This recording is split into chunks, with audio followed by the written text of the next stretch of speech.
Handicapper Steve here, handicapping the racing from Aqueduct Racetrack here on Thursday. It is the 4th of January 2024. Gonna look at the fourth race from Aqueduct, but before I get on to that, remember to please follow me on Twitter at Horse Racing Kid 5 for more selections for race courses around the world, and I mean it around the world. Let's look at the featured fourth race, or in my eyes, featured fourth race because it's a good one. The fourth race from Aqueduct, it's a starter allowance race, purse $42,000, race for 4-year-olds and upwards, never start for a claim price of $20,000 or less in 2023 or 24. 7 horses are going to the main track, the distance of ground of 2,000 meters or a mile and 1/4 on the Aqueduct main track. I love these long distance races. Something I noticed about Naira the last year or so, they've been carting a lot of these mile 3/16, mile and a quarter races, especially at Saratoga this summer. I think it also would help also with these kind of races where those races getting taken off the turf and running at a mile and a quarter on the main track. But I hope as the year goes on, we keep seeing more of these races because they're just exciting races to watch and handicap, I think. But my top selection, I'm going to go with the 5-horse Optic Way. I'm going to go 5-2-6-3 in the superfecta. 5-2-6-3 super.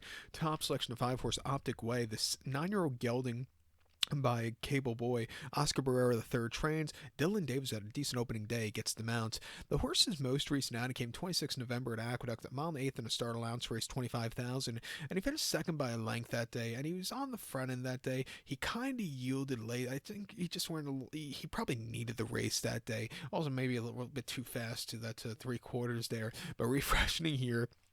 Little lesser quality horses, a slower pace mile and a quarter. I think he'd get a trip to win. 2 back in a star allowance race in March here at Aqueduct.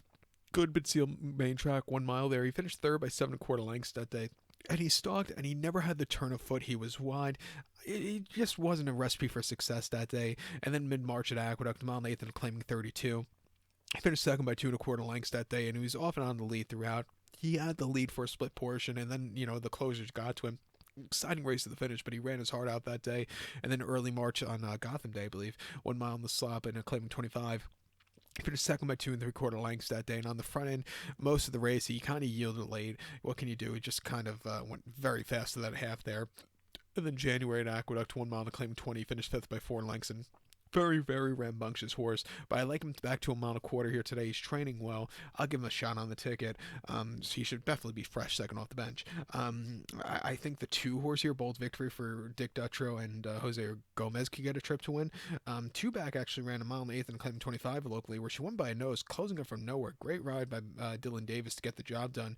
Came back to run here in late November over the mile 3/16 and allowance race, where she finished fifth by 7.5 lengths that day, and was just wide and just lackadaisical that day. Has started over the mile and a quarter here in Aqueduct in the past, last February, where he really just saw a tough competition, never really got going. The winner, Good Skate's a decent horse who ran on to run some good races on the turf. Curbstone was the next start winner. Timbuktu is a decent horse. He just wasn't keeping up with them there. And then he ran over the mile 3/16 nearly a year ago to the day on the slop, where he finished fourth by 6 1/4 lengths that day, and just had a bit of a tough trip, but was closing up a little bit that day. I think he's been a better horse as of recently. Coming here at a mile and a quarter, he could win. And even the 6-horse higher quality, it seems like every time I go to the track, higher quality is running. And something I keep in mind with him, he always runs in like the first 3 or 4 races. That's something I just always find cool with him. It's been a while since he's actually run late in the card. Let me see, going through it right now. Last time he ran late in a card was actually at Monmouth on the 22nd of July in the Monmouth Cup. That was race 8, but mostly it's race 2, 3, 1, 2, 3, 5 at Pimlico. Now back to race 4. It's going to be lacing quite a bit, but he's a very rambunctious horse before the races, but he always runs these good sneaky races in defeat. But if he run a race like he ran at Pimlico, he could definitely win. I think he's been crying out for more ground. I'll give him a shot here at 6-1 on the ticket. Watch out for him, but also keep in mind he is a very rambunctious horse.